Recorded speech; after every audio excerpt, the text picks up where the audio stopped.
Vriende van die verdagte probeer mense verhoed om 'n blik van hom en sy familielede te kry. Hulle is duidelik ontsteld na Lindrey Kaku se verskyning op 2 aanklagte van poging tot moord hier by die Landdroshof in Sophiatown. Why don't you arrest one guy?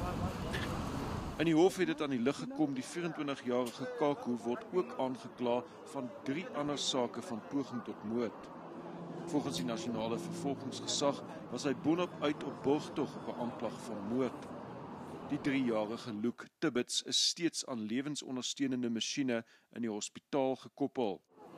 En die Landdros het Kaku gewaarsku dat een van die nuwe aanklagte teen hom baie moontlik in moord kan verander.